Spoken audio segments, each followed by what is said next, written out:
శాసనసభ సమావేశాల్లో భాగంగా బుధవారం శాసనమండలిలో ఫ్రీ హోల్డ్ భూములపై సభ్యులు అడిగిన ప్రశ్నకు సమాధానం ఇచ్చిన రాష్ట్ర రెవెన్యూ రిజిస్ట్రేషన్ మరియు స్టాంప్ శాఖ మంత్రులు అనగాని సత్యప్రసాద్. ఆ విధానపై అంశాన్ని దయచేసి గౌరవ మంత్రి గారిని చెప్పవలసిగా సభ ద్వారా ప్రధాని గారిని చెప్పవలసిన కోరుతున్నాను. చెప్తా అధ్యక్ష, పేదల పక్షాన ప్రభుత్వం, తెలుగుదేశం ప్రభుత్వం అధ్యక్ష ఎప్పుడు కూడా పేదలకు మంచి చేయాలని తప్పంతా పనిచేసే నాయకుడు చంద్రబాబు నాయుడు గారు అధ్యక్ష. వాళ్ళలాగా పేదలు అడ్డు పెట్టుకుని ఎప్పుడు కూడా దోచుకోవాలని చెప్పి ఆలోచించలేదు అధ్యక్ష. ఇది జరిగింది గతంలో కాబట్టి రీవెరిఫై చేసి దొంగల్ని పట్టుకునే బాధ్యత ముందు ఈ ప్రభుత్వానికి ఉంది అధ్యక్ష. దాని తర్వాత మేము పాలసీ మ్యాటర్స్ అధ్యక్ష, దాని తర్వాత పేదలకు ఎప్పటి అన్యాయం చేయం అధ్యక్ష. థ్యాంక్ యూ అధ్యక్ష.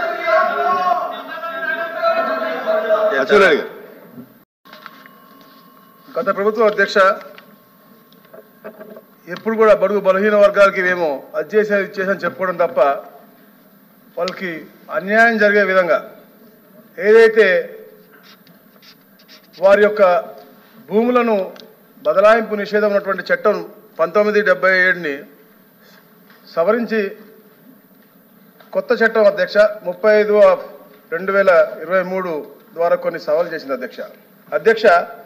ఈ సవరణ ప్రకారం భూమిని అసైన్ చేసిన వాళ్ళు 20 ఏళ్ళ తర్వాత నిజమైన అసైన్దారులు కానీ అతని చట్టబద్ధ వారసులు కానీ ఆ భూమిని వేరే వారికి అమ్ముకోవచ్చని చెప్పేసి సవరణ చేసింది అధ్యక్ష. దీని యొక్క ఎగ్జిక్యూటివ్ ఇన్స్ట్రక్షన్గా జీవో నంబర్ 596 కూడా విడుదల చేసింది అధ్యక్ష.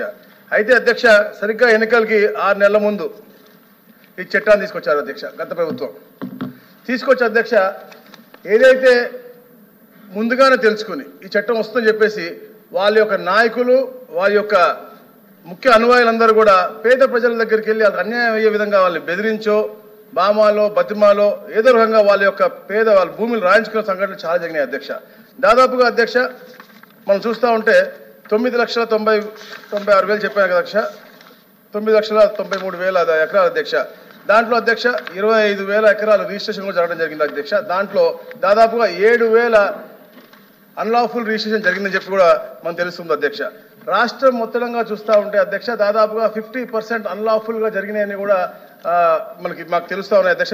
రీవెరిఫికేషన్ కూడా పూర్తిగా జరుగుతూ ఉంది అధ్యక్ష.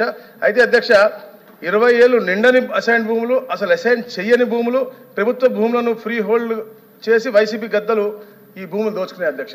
గతంలో అధ్యక్ష ట్యాంక్ పోరంబోకులు గత ప్రభుత్వాలు కొన్ని ఇచ్చినాయి అధ్యక్ష. అయితే ప్రభుత్వం అది రెజ్యూమ్ చేసుకోవాలి తప్ప ఎక్కడ కూడా వాటిని మళ్ళా ఫ్రీ హోల్డ్ చేసే అధికారం వాళ్ళకి లేదు అధ్యక్ష. కాకపోతే ట్యాంక్ పోరంబోకులు కూడా వారు తీసుకోవడం జరిగింది అధ్యక్ష. ఈ నేపథ్యంలో అధ్యక్ష ఈ ఫ్రీ హోల్డ్ చేసిన భూములన్నీ రీవెరిఫై చేస్తా ఉన్నాం అధ్యక్ష. తప్పకుండా ఎవరైతే చట్టాన్ని వ్యతిరేకించి చేశారో తప్పకుండా శిక్షించే విధంగా మేము ముందుకెళ్తా ఉన్నాం అధ్యక్ష. అలాగే ఈ ఫ్రీ హోల్డ్ చేసిన అన్ని కూడా మేము రిజిస్ట్రేషన్ అన్ని కూడా ఆపుదలు చేసుకుంటూ అధ్యక్ష మేము 22/490/2024 అయితే IGRS మన రిజిస్ట్రేషన్ స్టాంప్ పేరు మీ కింద కూడా రిజిస్ట్రేషన్ అన్ని కూడా ఆపడం జరిగింది అధ్యక్ష. అదే కాకుండా అధ్యక్ష ఈ 9,93,000 కాకుండా అంటే డాటెడ్ మరి మిగతా అయితే సర్వీస్ ఇనామ్స్ ఉన్నాయి అన్ని కూడా కలుపుకుంటే మొత్తం అధ్యక్ష 13,59,500 ఎకరాలు ఫ్రీ హోల్డ్ చేసినటువంటి పరిస్థితి మనకు కనపడతా ఉంది అధ్యక్ష. దీంట్లో దాదాపుగా మనకి అంటే అప్రాక్సిమేట్లీ ఇప్పుడు దాకా 3-3.5 లక్షల దాకా మనకి అధ్యక్ష. గౌరవ సభ్యులు రామ్ గోపాల్ రెడ్డి గారు, కంచెల శ్రీకాంత్ గారు అడిగిన వాటికి పూర్తిగా సమాధానం ఇచ్చారు అధ్యక్ష. అయితే గౌరవ సభ్యులు బొత్సగా అడిగారు అధ్యక్ష. నేను అదే చెప్పాను అధ్యక్ష, ఏదైతే పేదల పేరు చెప్పి అన్యాయంగా దోచుకున్నారో ముందు వారిని శిక్షించాల్సిన బాధ్యత ఇప్పుడున్నటువంటి మా ప్రభుత్వానికి ఉంది అధ్యక్ష. ఈ యొక్క దొంగ చట్టం తీసుకొచ్చి పేదలకు న్యాయం చేస్తామని చెప్పేసి ఆ ముసుగులో ఎవరైతే అప్పటి ప్రజాప్రతినిధులు అందరూ దోచుకున్నారో ఎప్పుడైతే అప్పుడు నాయకులు గద్దల్లా వాలి పేదలందరూ అన్యాక్రాంతం చేశారు తప్పకుండా వాళ్ళందరూ కూడా శిక్షిస్తామని చెప్పాము. ముందైతే రీవెరిఫికేషన్ జరుగుతుంది అధ్యక్ష. దాదాపుగా అన్లాఫుల్గా జరిగినటువంటి పరిస్థితి మేము ఆల్రెడీ చెప్తా ఉన్నాం. అన్లాఫుల్గా జరిగిన దాని తీరులో అధికారులున్నా ప్రజాప్రతినిధులు ఉన్నప్పుడు అందరికీ కూడా తప్పకుండా శిక్షిస్తాం అధ్యక్ష. దాని తర్వాత విల్ గో వే ఫార్వర్డ్ నేను చెప్తాం అధ్యక్ష. థ్యాంక్ యూ అధ్యక్ష. ఈ మిడిల్ టైంలో చట్టం ఉన్నట్టు లేదు అధ్యక్ష.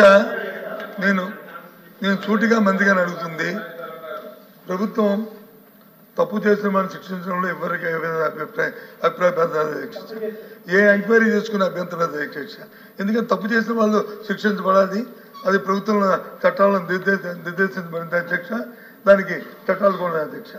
కానీ నేను అడిగిన సూటిగా ఏదైతే ఈ చట్టం లోపభూయిష్ట చట్టం అనేది ఆయన మాటల్లో చెప్పారు, ఆ మాటల్లో చెప్పిన ఆ భావాన్ని ఆ లోపభూయిష్టమైన అనుకుని మీరు అనుకున్నప్పుడు దీన్ని కొనసాగిస్తారా, దీన్ని వచ్చి రద్దు చేయడానికి ప్రతిపాదన చేస్తారా?